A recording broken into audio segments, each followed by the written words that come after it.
Heyo everybody, Haku here with my review for Mahoutsukai no Yome, or the Ancient Magus Bride, episode 11. This one I thought was again one of the better episodes. It continued on a little bit with the same themes of last episode, and the episode before even a little bit. But a big thing with this episode, and that's going to be a sort of a thread throughout the review, is character growth, seeing Chise's growth from episode to episode, and how other characters are trying to ensure that growth.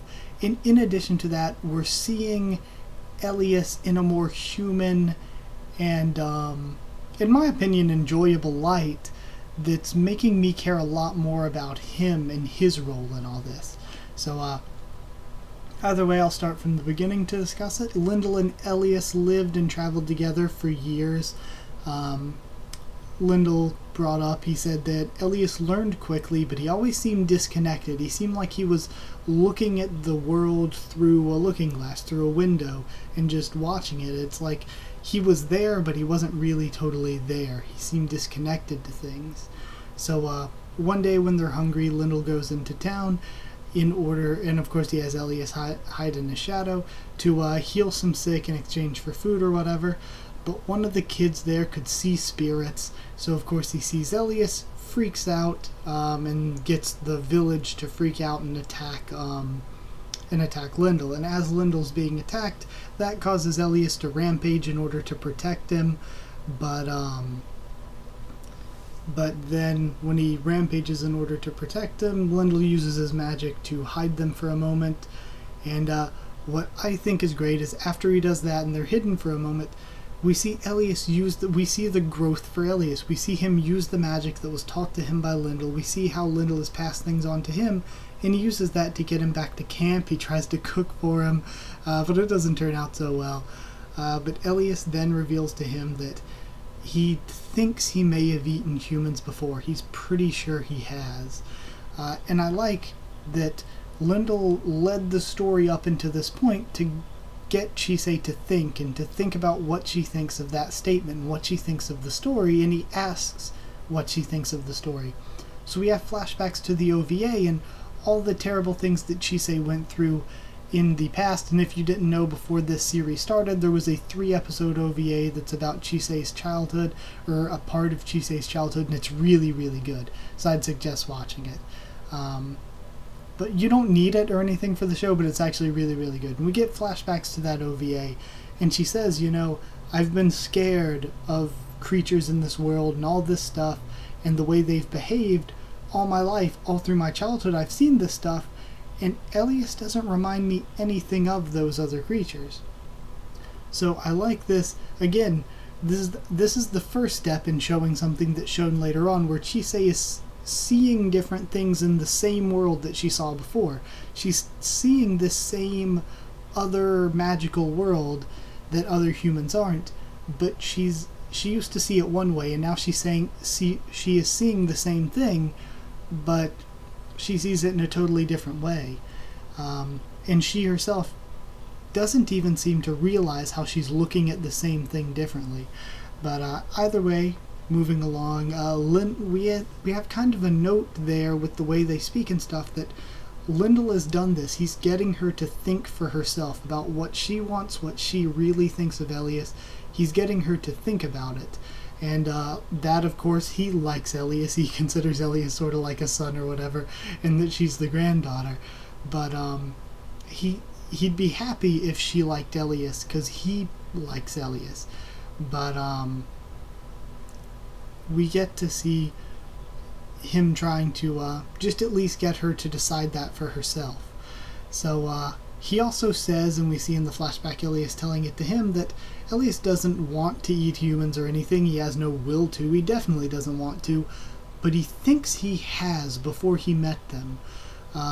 So I like that, where Elias is like, of course I don't want to eat humans. It's terrible. I don't want to do it. But I have this nagging feeling, I think before I met you, I think I have. Now, has he actually? I don't really, maybe not, because we could get a backstory for him, and I think when we do, it's going to be, I mean, an even further backstory, an explanation of what he is, and when we do, I think it's going to be more tragic than anything, rather than scary or him killing people. I think it's going to be tragic, and he's going to be a victim in some way so that we can build more sympathy for him. But either way, moving along from that, Lindell says that he told Elias to keep secrets about himself because humans are easily scared and cruel, like some of the most easily scared and cruel creatures of all. So again, I like that, the way that Elias himself hasn't opened up to Chise and has kept all these secrets, and Lindell's like, I don't know if something else happened or if it's just because he's listening to me as his teacher, but I'm the one that told him to keep these secrets to protect himself. So then the next day, Chise falls into water, and all of the way they joke around, Chise falls into water a lot. But, again, the next part of this character growth thing of her seeing the same world in a different way is she falls in there, and that pretty much happened the same exact thing earlier in the season, but where earlier in the season the same exact thing, she felt like she was drowning, she felt scared of everything, now she swam back up and climbed out herself without needing Elias or anybody to save her. She did it herself, which showed that character growth, and also she was, instead of being scared or anything, she said, oh my gosh, that was so beautiful, that was really cool, I saw something really awesome down there. So much growth of her seeing the same thing she saw earlier in the series pretty much, but just thinking about it completely differently. So Lindell takes some of her hair to use for the wand's core, and she gives Chise wood and a knife to carve her wand, because he says that you're supposed to carve it yourself, and then the expert, the elder, will finish it for you. So she starts to carve it herself, and he leaves her alone so that she can, and tells her to talk to herself, so that she can think about herself.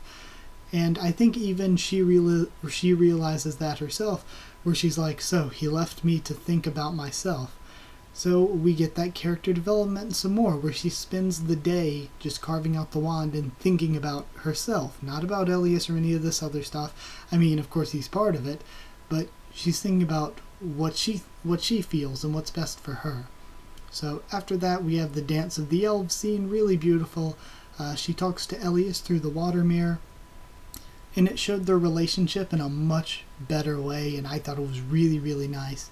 And at the very end, Silky buries the bird. Don't know if the bird just died because the magic was used on it, or if Elias or if we're supposed to say that, oh, Elias killed it in his rage about what they said about him not dealing with Chise right, and he just got pissed and killed the bird to shut up Renfred and Adolf.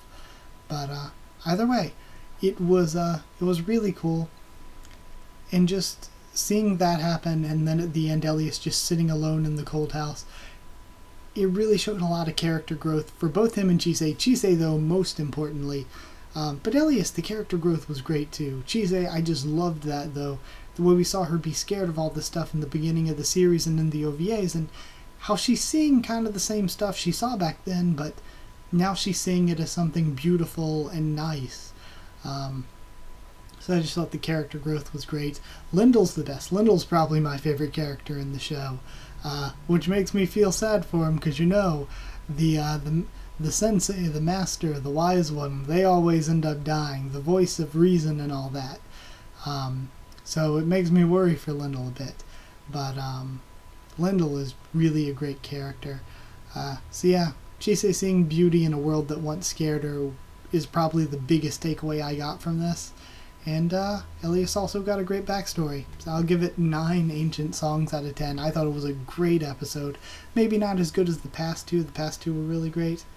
I don't know. Or maybe last week's was really great, and then the one before that. Or the one before that. But either way, I loved it. Either way, if you did like the video, comment down there. Tell me what you thought of this week's video, what you thought of this week's episode, what you thought of my thoughts on it. Subscribe for more of this, much more on the channel. I'll do like I did at the beginning of this season, coming up soon in a few weeks, where I will have a video where on screen it's just all the anime for next season and all that, and I'll discuss them all, what I'm thinking of watching, what I'm thinking of maybe reviewing, and then you can comment on that, give me your thoughts on all that, and we can decide what I'll be covering next season. So, yeah, like, comment, subscribe, follow on Twitter if you want. I'll try to keep you updated there, talk to you there. If you want a link to our Discord server, just ask and I'll give you one. That's it. Thank you once again for watching, and I'll see you all next time.